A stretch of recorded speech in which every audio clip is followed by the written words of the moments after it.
What's up mga ka-eksena, nata diri karon sa Downtown Lounge. Ug uban nato karon ang pinakagahi Bisaya rapper tibok kalibutan. Yay, si Cookies. So, sir, kumusta imong stay diri sa CDO?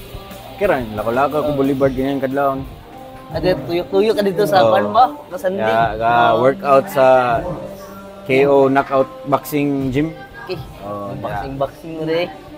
Manana kay nangapi din dito sa Sunnyside Roasters.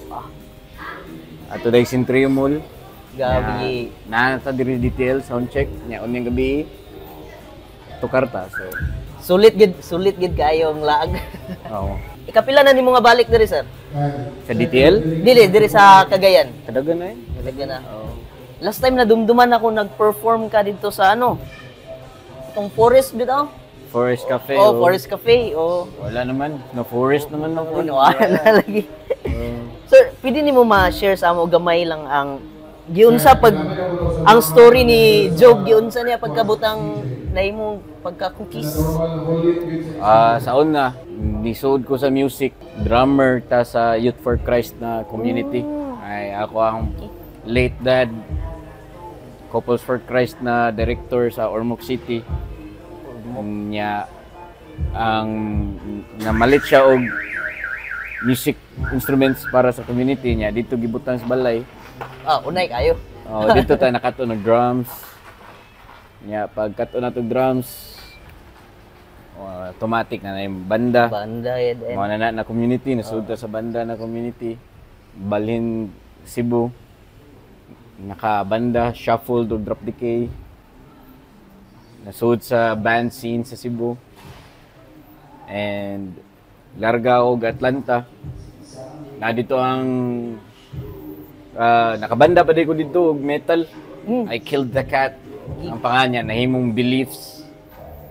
Niya, tungod na ng bandaha, dito na ako na-meet si Luke Campolieta. Muna siya ang engineer, sound engineer na sound engineer sa Bogo, Bisdako, Diplo.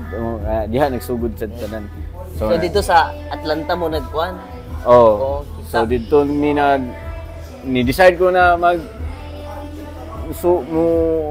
mag-rapper kay sa Atlanta daghan mo sa rap scene mo kay dito. Grabe man ang rap scene dito. Lagi more on kuan ba dito black community. So mo na sud ta nimong Cookies. Ang Cookies unsa may origin na niya nga word? Shout out din ni Duder. Joints and Cookies na clothing line. Katong banda-banda pa ta sa Cebu. Barkada na to si Duder. Tagiyan na siya Joints and Cookies og half local. So among mga kalo half local na brand. And nagsulot ko siyang t-shirt na Cookies na naay Old English na font. So sige kung suotan na dito sa States niya kung mga friends dito sige nagtawag na og Cookies. So mo na gid ayon. Mo to Cookies na.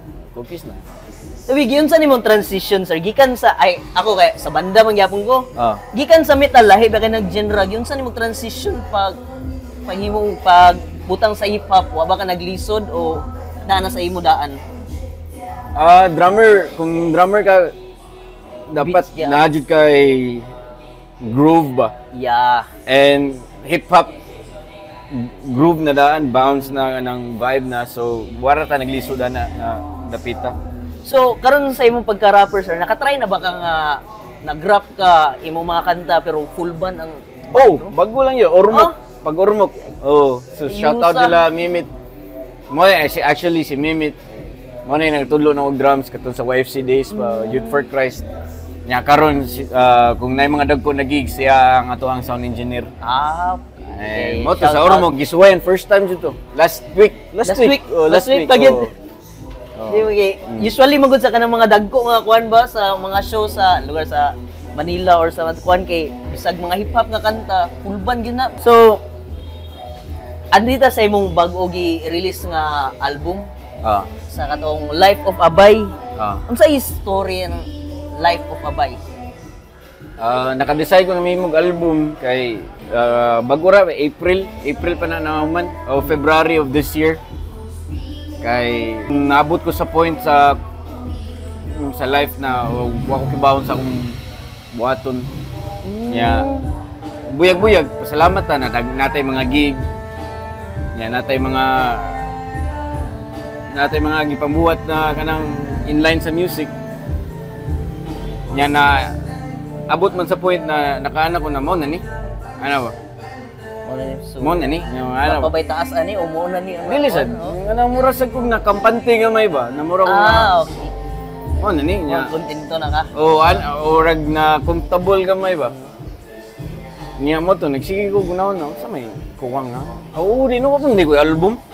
So, single. So mo to, nabalik na ako ang kanang murag motivation na napam di ko yung album eh.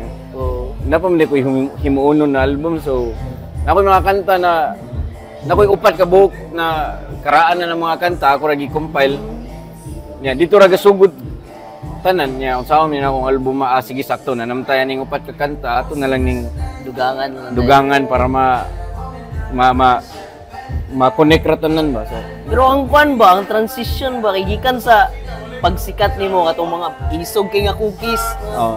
Bisaya nga dako mga atake kayo ba, pero pag abot ani nga album kalma kayo. And you were preaching boy. Sada kay mga message sa kanta and salamat. Akong kwan, honestly, aya pagid ko paminaw gid kay usually sa mga banda magid ko, but I support all types of music, all artists kay gusto na mo ma-promote gid tanan in one. So kani sa imong kanta sir ba diri ko na murag nitatak gid kay sa ako kani mong first track. Kaning first track nimo sir. Sa imo gid ni nga like mo gid ni nahitabo sa imo sober na gid ka? What? Wala sober na ko alcohol for 2 years. Last na ko na inom kay December of 2022 sa dito sa Pagadian yun gig. So mo to naka-decide ko na ndang nawaning alcohol nya sa shops na part. Of course, nata sa music industry. Yeah. So, you come across sa mga people na mga manggamitay niya. Hindi na mawala. Ang mga experience nila sa una, sa mga naitabo, ng mga dilimayo, tungod ng butanga.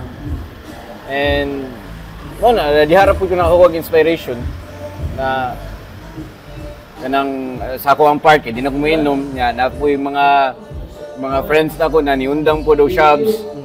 Nakita na ko ang ilang growth ba na paitira ni. So, dihara po nagsugod ang kana na kanta. Sa matod pa mas kuan na, mas tinaw na mag-una-una. Tinaw na gid so, ako 2 years na ko ay inom jud. So, salamat sa Ginoo. Thank you kayo and nasa tanan ako ay pasalamat na ako nga nisugot ka ni interview. Salamat si kayo sa salamat kayo para ni sa atong mga viewers sa atong mga local artist nga aya pag tubo pa gusto pa moabot sa kanang kung asa ka karon. So unsa may imong mga mensahe aning mga artist nga gusto maabot lang mga pangandoy through music? Paminawan ng lifestyle. Sa A Life of a Bay na album, ikawalo na kanta. Okay. Maura na ako maingon. Kano? So, paminawan ninyo. Maura ako favorite na kanta. Lifestyle. Sa album. Lifestyle. Kana paminawan ninyo guys. So, thank you kayo sir. Salamat. Thank you sir. So grateful for this. Kayo.